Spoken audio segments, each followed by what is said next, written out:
이제 핍박을 피해서 자기 고향을 떠나 흩어진 나그네로서의 삶을 살아갑니다. 그런데 흩어진 나그네로서의 삶이 만만치 않습니다. 신분이 불안하고 그리고 핍박으로부터 언젠가 그 두려움이 몰려오고 그리고 일상적인 삶 자체가 제대로 되지 않는 그런 어려움 속에서 살아갑니다. 그래서 6절에서는 베드로가 뭐라고 하냐면 여러 가지 시험이라는 표현을 쓰고 있습니다. 너희들이 여러 가지 시험으로 인해서 잠깐 근심하게 되지 않을 수 없지만 이라는 표현을 쓰고 있는데 베드로는 7절에서 이 여러 가지 시험을 불의 연단이라고 비유해서 이야기합니다. 다시 말해서 불같은 시험이다 이렇게 이야기를 하고 있죠. 한 가지 어려움만 있어도 참 우리가 마음이 눌리고 힘들고 어렵고 그렇지 않습니까?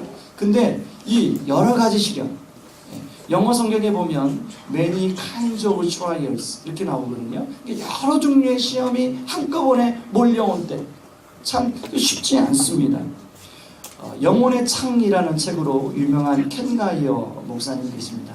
이분은 목회보다 이 글 쓰는 데에 은사가 많아서 이제 목회를 다 접고 본격적으로 작가가 되기 위해서 기독교 작가를 통해 하나님께 영광 돌리기 위해서 이제 꿈을 품고 가족들하고 다 짐을 싸서 시골로 갑니다.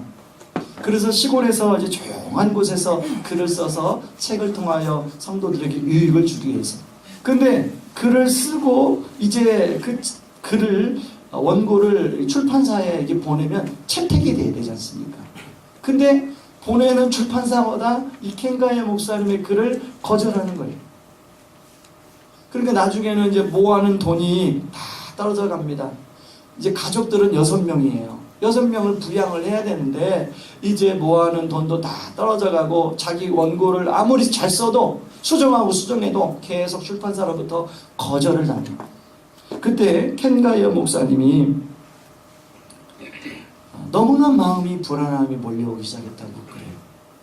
그런 가운데 이제 하나님이 내가 목회의 길을 가겠습니까? 작가의 길을 가겠습니까? 그러고 기도할 때 너는 그를 통해 나는 영광을 돌리라 마음에 확신을 주셨는데 그 확신을 준 하나님이 막 짜증나고 막 싫어지고 막 원망이 나오고 여러분 이 켄가이어 목사님만 그런 광야를 겪는 게 아니라 바로 우리 삶 속에서 지금 이미 광야를 또 겪고 있고 또 앞으로도 우리가 겪어갈지도 모릅니다. 광야 전문가인 이진희 목사님이 쓴 광야를 잇다라는 책이 있습니다. 그 책에 보면 이렇게 나와요. 인생은 산을 올라가는 것이 아니라 광야를 지나가는 것이다. 이것을 깨닫는 것은 인생을 살아가는 데 있어서 결정적인 영향을 미치게 됩니다. 누구나 정상에 오르기를 원하지만 그것은 인생이 무엇인지 몰라서 그렇다. 인생은 광야를 통과하는 것이다. 여러분 참 이 말에 우리가 공감이 되고 또 맞다 그런 생각이 들지 않습니까? 그런데 오늘 베드로가 그렇게 광야를 통과하는데 1절 2절의 인사말을 마치고 3절을 들어가면서 뭐라고 하냐면 찬송하리로다 라고 소망을 이야기하고 있어요. 찬송을 하고 있어요. 어떻게 그런 광야에 있는 성도들에게 여러분 어떤 성도가 여러분이 지금 어떤 굉장히 어려움 속에 있는데 옆에 누군가가 위로한다고 와서 하나님을 찬송해야지 이렇게 말하면 여러분 마음이 어떻겠습니까? 근데요 베드로가 그냥 말하는 게 아니라 이 베드로가 찬송하리로다 이 말은 베드로 스스로 자체가 지금 광야에 있는 상황이에요. 그런 상황 속에서 하나님을 찬송하고 있고 그리고 지금 그 성도들 흩어진 나그네 같은 성도들을 찬송으로 초대하고 있더라는 거죠. 사실은 이런 상황 속에서는 찬송보다는 걱정과 근심의 두려움의 한숨밖에 나오지 않는 그런 상황입니다. 어떻게 여러분 우리가 오늘 이 이제 특세 나왔는데 올 특세에 나온 우리 모든 성도님들 가운데 하나님 이 베드로가 말한 이 찬송으로 우리가 초대되어서 함께 광야에서도 노래를 부르는 은혜가 있기를 바랍니다. 그렇다면 광야에서 어떻게 노래를 우리가 부를 수 있을까? 첫 번째는 관점을 새롭게 하는 게 중요합니다. 여러분, 동일한 어떤 사건도 관점을 어떻게 보느냐, 생각을 어떻게 하냐에 따라서 상당히 많이 임하는 어떤 자산에 따라 다르집니다. 여러분, 제가 이제 수술 이후에 건강 관리를 위해서 스마트 밴드를 하나 구입을 해서 이제 걸음수도 체크하고 또 뭐 여러 가지 제 나름대로 이제 좀 건강을 관리하기 위해서 하는 게 있는데요. 여기 만보기 기능이 있습니다. 예전에는 차를 멀리 대놓고 걸어오면 약간 짜증이 났어요. 그런데요, 요즘에는 이걸 천 다음부터는 멀리 대놓고 걸어오면 감사가 나와요. 아, 내가 이만큼 걸었구나. 보통 운동장에다 차 대놓고 여기 걸어오면요, 500, 한 600걸음 정도 걷습니다. 이거 재보니까. 여러분 안 해보셨죠? 그죠? 아마 여러분은 지금 오늘 아침에 운동장에 차 대놓고 걸어오셨으니까 600걸음을 운동하신 거예요. 그럼 칼로리가 몇 칼로리 소모되는지 아십니까? 한 5칼로리 정도 소모가 됩니다. 제가 계단을 올라가 봤어요. 우리 계단을 올라가 보니까요, 여러분 상당히 칼로리가 많이 소모가 돼요. 그리고 화장실을 갈 때도 이게 생각이 바뀌니까요, 화장실을 갈 때도 원래 남자 화장실 2층이잖아요. 제 이제 사무실에 참 기가 막히죠. 제 사무실에 가만 화장실이 많이 옆에 붙어 있어봐요. 제가 운동도 안 했을 텐데, 이제 이렇게 화장실을 가려면 이게 걸어 내려와서 2층 화장실을 가도 상당한 걸음수인데, 그러면 계단을 3개 내려왔다 올라가야 되니까 총 10계단을 움직이더라고요. 예. 근데 일부러 3층 남자 화장실에 올라가요. 왜? 그렇게 하는 게 기쁜 거예요. 아, 내가 더 운동을 하고 있구나. 그러니까 요거 하나 찾다고 생각이 변하더라고요. 여러분, 우리가 그런 경우가 참 많이 있습니다. 여러분, 세상 사람들의 관점에서는 베드로전서의 성도들, 흩어진 나그네의 삶은 참 초라하기 짝이 없어요. 참 소망이 없기 짝이 없어요. 마찬가지입니다. 지금 흩어진 나그네로서 살아가는 그 자신들도 세상 사람들의 눈으로 보면 자기 인생이 초라해요. 내가 예수 믿는 게 왜 이래? 예수님 믿으면 정말로 신령한 복을 누려야 되는데 왜 내 삶은 왜 이래? 우리 자녀들을 지금 키울 수 있는 소망도 보이지 않고 왜 이럴 수 있나? 그런데요, 베드로가 그들을 향하여 새로운 관점을 보여줘요. 우리가 어제 1절과 2절에서 두 가지를 살펴봤잖아요. 하나는 너희는 그냥 흩어진 나그네가 아니라 천국으로 가는 나그네다. 그리고 너희들은 그냥 우연히 쫓겨다니는 사람들이 아니라 하나님의 택하신 하나님의 자녀들이다. 아멘. 그런가 하면 오늘 3절부터 5절까지는 3가지를 더 새로운 관점을 알려주는데, 하나는 너희들은 살아있는 부활의 산 소망을 가진 사람들이다. 여러분, 베드로 전서만 유일하게 소망을 산 소망이라는 표현을 써요. 바울은 산 소망이라는 표현을 쓰지 않아요. 왜 그럴까를 제가 묵상해 봤습니다. 여러분, 베드로는 죽은 소망을 가지고 살았던 사람이에요. 예수님의 제자로 따라다니면서 3년 동안 오로지 베드로의 마음속에는 예수님이 예루살렘의 왕으로 등극하면 자기가 한 자리를 차지하고 싶어하는 죽은 소망. 근데 그 죽은 소망이 예수님이 십자가에 못 박히는 순간 와르르 무너진 거예요. 그런데 예수 그리스도가 부활함으로 말미암아 산 소망이 있다는 걸 깨닫는 거예요. 바로 지금 베드로는 이 산 소망을 지금 흩어진 나그네로서 살아가는 사람들에게 보여주고, 너희들이 지금 그런 나름대로의 인생 속에서 다른 날 말하면서 죽은 소망을 가지고 살아가는데, 그런 소망이 아니라 너희들에게는 살아있는 리빙 호프가 있다. 살아있는 소망이 있다. 이 소망은 절대로 변하지 않는다. 그래서 두 번째 어떤 게 또 있다고 이야기해 주냐면, 4절에 보면 너희들에게 유업이 있는데, 어떤 유업이냐? 썩지 않고 더럽지 않고 쇠하지 아니하는 유업이 있다라고 얘기합니다. 그 당시에는요, 가문마다 가게마다 아버지 할아버지부터 내려오는 유업이 있었어요. 여러분, 우리들도 있잖아요, 유업이. 그리고 여기 사업하시는 분들은 이 유업을 우리 자녀한테 좀 물려주기를 원하는 그런 생각을 하고 계신 분도 있을 겁니다. 그런데 여러분, 지금 사람들이 하는 그 유업이 굉장히 화려하고 굉장히 대단하게 보이지만 그 유업은 어때요? 썩고 더러워지고 쇠하는 유업이에요. 여러분, 우리나라의 기업의 평균 수명이 얼마인지 아십니까? 우리나라 기업의 평균 수명은 27년. 여러분, 우리나라의 우리나라 기업들이 참 많은데 100년, 수명이 100년 이상 넘은 기업이 몇 개나 되시는지 아십니까? 2개밖에 안 돼요.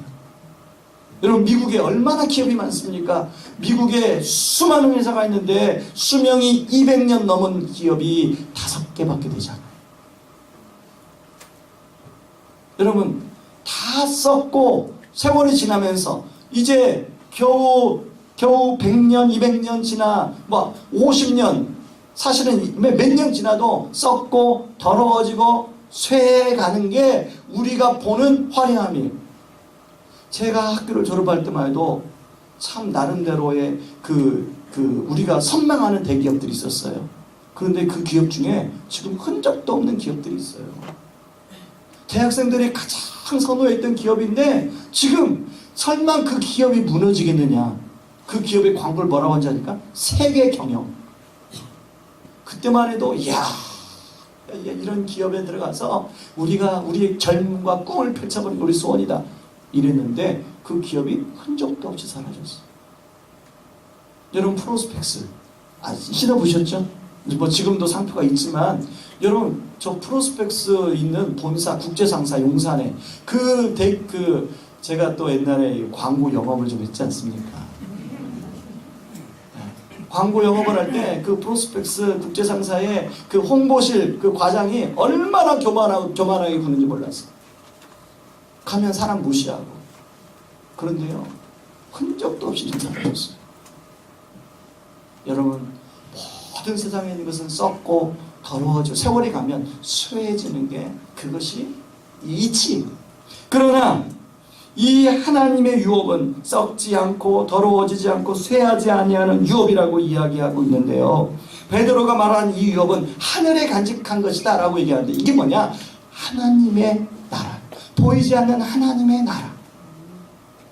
그 유업이 지금도 우리를 통하여 여러분 흩어진 나그네와 같은 삶을 사는 너희들을 통하여 지금도 이루어지고 있음을 보여주고 있어요. 여러분, 우리가 지금 새생명 축제를 하는데 저는 그 태신자 작정이란 말 자체가 쓰니까 쓰는데 복음 밴드라는 말이 더 좋아요. 여러분, 누군가를 내가 정말로 긍휼을 여기는 마음으로 그 사람과 복음을 나누고자 하는 그 마음에서 복음 밴드를 하게 되는데 그 복음 밴드를 통하여 함께 복음을 나누고 그 사람이 우리가 누리는 그 예수님 때문에 기쁨을 누리고 자유함을 누리고 그 즐거움을 누리는 그 은혜, 바로 그게 하나님 나라의 유업이에요. 그것은 영원히 사라지지 않는 유업입니다. 그런가 하면 세 번째 뭐를 이야기하고 있냐면 너희들이 지금 핍박 가운데 그렇게 불안하고 두려움 가운데 있느냐? 너희들은 하나님의 능력으로 보호하심을 입고 있다라고 얘기하고 있습니다. 여러분, 정말 두려운 뭐 때문에 너무너무 두려운 가운데 있었습니까? 근데 하나님의 능력으로, 강력한 하나님의 능력이 우리를 보호해 주십니다.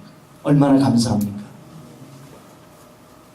여러분, 예수를 믿는다는 것은 인간적인 눈으로 보면 그것도 아무것도 가진 것도 없고 보잘것도 없고 초라한 삶밖에 없지만 말씀으로 생각이 바뀌면, 말씀으로 내 시선이 바뀌면 산 소망을 바라보고 썩지 않고 쇠하지 않는 유업을 바라보고 하나님의 보이지 않는 능력의 보호하심을 누리게 되는 것이 바로 그 예수를 믿는 거예요.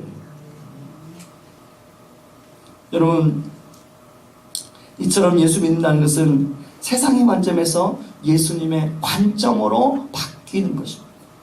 나의 삶을 바라보는 관점이 세상의 관점이 아니라 예수 그리스도의 관점으로 바뀌는 거죠. 일반적으로 사람들은 군대에 대해서 부정적으로 생각합니다. 그런데 저에게는 군대는 제 인생에 놀라운 하나님의 은혜를 경험한 곳이에요. 저 역시도 부정적이었죠. 어떻게 하면 군대를 안 갈까?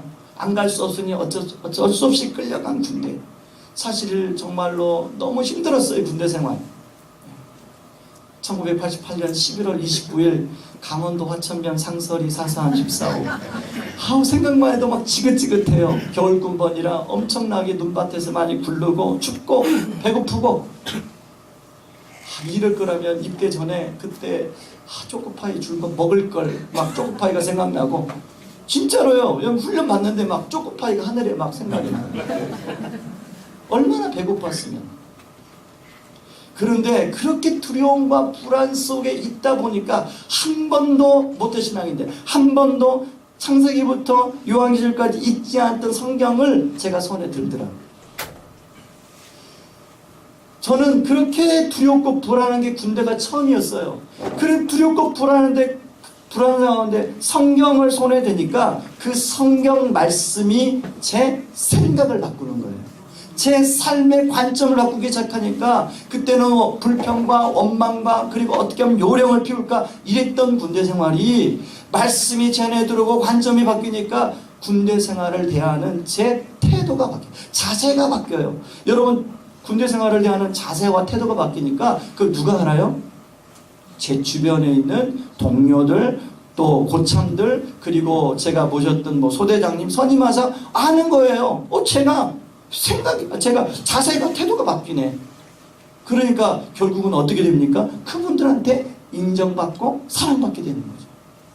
저는 군대 생활을 생각하면 하나님의 놀라운 은혜를 많이 경험했어요. 그렇게 되다 보니까 저 같은 게 뭐라고 중대장님이 신병으로 오면, 저는 군종도 아니고 아무것도 아니에요. 근데 신병이 중대로 오면 중대장님이 저한테 신병 상담을 맡겨요. 소대장님한테 보내시더라고요. 여러분, 말씀이 우리 안에 들어오면, 성령께서 말씀으로 우리에게 조명해주면 똑같은 상황인데 전혀 다르게 인식되는 줄 믿습니다. 여러분이 지금 있는 삶이 광야입니까? 어떤 광야인지 모르겠지만 그 광야에서 노래가 가능하기 위해서는 말씀으로, 성령께서 말씀으로 여러분을 비춰주실 때, 여러분의 그 심령을 비춰주실 때 여러분의 심령과 생각과 마음이 바뀌어 그 광야에서도 하나님을 찬송하는 은혜가 있기를 주님의 이름으로 축원합니다. 그런가 하면요, 두 번째, 시험의 본질을 이해하는 게 중요합니다. 우리 베드로전서 1장 6절을 같이 한번 읽어보겠습니다. 같이 읽습니다. 그러므로 너희가 이제 여러 가지 시험으로 말미암아 잠깐 근심하게 되지 않을 수 없으나 오히려 크게 기뻐하도다. 여러분, 영어 성경에 보면요, 특히 서신서는 헬라어로 원래 쓰여졌기 때문에 헬라어와 영어가 같은 맥락에 있습니다. 그래서 영어 성경을 읽으면 훨씬 더 이 개념이 이게 빨리 흡수가 돼요. 영어가 가능한 분들은. 그런데 이 표현은 어떻게 나가냐면, 영어 성경은 어순이 바뀌어서 헬라어도 어순이 바뀌어 나오는데 크게 기뻐하도다가 먼저 나와요. 그 다음에 너희가 잠깐 여러 가지 시험을 만날지라도, 이렇게. 다시 말했어요. 지금 베드로가 말하는 것은 어떤 의미예요? 크게 기뻐해라, 이렇게 선포하는 거예요. 여러 가지 시험을 만날 때 정말 크게 기뻐할 수 있어요. 근데 그 이유가 뭐냐면, 첫 번째 이유가 여러 가지 시험 때문에 지금 너무 힘들지만 시험이 반드시 끝날 때가 있다라고 얘기합니다. 여기서 베드로가 사용한 단어가 잠깐이라고. 잠깐. 여러분, 시험이 한가운데 있으면 그 시험이 끝날 것 같지가 않아요. 여러분, 그렇지 않았어요? 저 역시도 광야의 한가운데 있을 때 이 광야가 언제 끝날까? 과연 끝날까? 근데 끝나더라고요, 광야. 그래서 고난은 동굴이 아니라 터널이다, 그런 얘기 하잖아요. 터널은 끝이 있으니까. 그런가 하면 두 번째, 금을 불로 연단하는 것처럼 그 고난이 우리의 믿음을 연단해 주는 것이다. 그래서 주님이 나타나실 때 칭찬과 영광과 존귀를 우리가 선물로 누리게 된다라고 얘기하고 있습니다. 여러분, 금이라는 것은 큰 돌, 이게 금이 따로 있고 다른 게 따로 있는 게 아니라 큰 돌덩이에 이게 금이 박혀 있어요. 그러면 그 금을 빼내야 되잖아요. 거기서 순수한 금을. 그러려면 그 돌을 연단해야 돼. 따가운 불에 넣어야 돼. 그럴 때는 이제 그 돌은 녹고 금의 성분만, 순수한 금만 딱 남아요. 그게 바로 정련이라는 과정입니다. 정련. 마찬가지예요. 우리가 신앙생활을 가는데 우리가 어떤 그런 고난을 통하여 하나님이 우리를 그 정련, 연단 속에 집어넣으면 남는 건 어떻게 나면 정말로 불순물은 다 사라지고 보배로운 믿음만 남는 거예요. 정말로 하나님이 기뻐 받으시는 것은 여러분, 장차 우리 주님이 재림하여 부활하실 때 우리가 갈 때 우리의 더럽고 또 추잡스럽고 이런 것들이 남아서 주님께 보여진다면 얼마나 죄송스럽습니까? 그런데요, 그 정련을 통하여 그런 건 다 떨어져 나가고 보배로운 믿음만 남는 거예요. 여러분이 지금 광야에 함께 동거하고 있습니까? 그렇다면 주님이 이 정련하는 과정에서 나에게 이 보배로운 믿음을 지금 여기서 빼내는 이것만 나에게 선물로 주려고 하는 것이구나 라는 그런 확신을 갖기를 바랍니다. 여러분, 사울과 다윗의 차이를 아십니까? 사울도 은혜로 왕이 되었고요, 다윗도 은혜로 왕이 되었어요. 그런데 사울은 광야 학교를 통과하지 않았어요. 근데 다윗은 10년이라는 세월 동안 광야 학교를 통과했어요. 그랬더니 이 다윗 안에 사울과 같은 그런 불순물들이 참 많았는데 그 불순물들이 쫙 빠졌어요. 그래서 하나님의 말씀을 말씀으로 두려워합니다.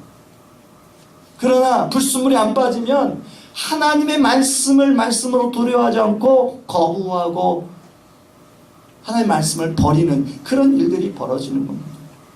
제가 인터넷에 어느 성도가 써놓은 고백에 보니까요, 제가 읽어드리겠습니다.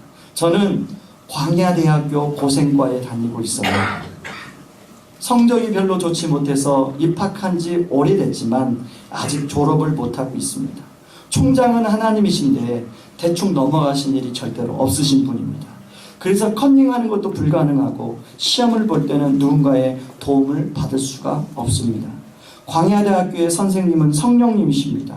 교과목은 기다리는 훈련입니다. 포기하는 훈련입니다. 깨어지는 훈련입니다. 내려놓으라는 훈련입니다. 하나님만 바라보라는 훈련입니다. 순종하는 훈련입니다. 위로부터 내려주시는 능력만으로 살아가는 훈련입니다. 학비는 비싼 편입니다. 때로는 인생을 모두 걸어야 할 정도니까요. 때로는 목숨까지도 저당 잡혀야 하니 결코 싸다 할 수 없습니다. 지금 제가 배우고 있는 과목은 버리기입니다.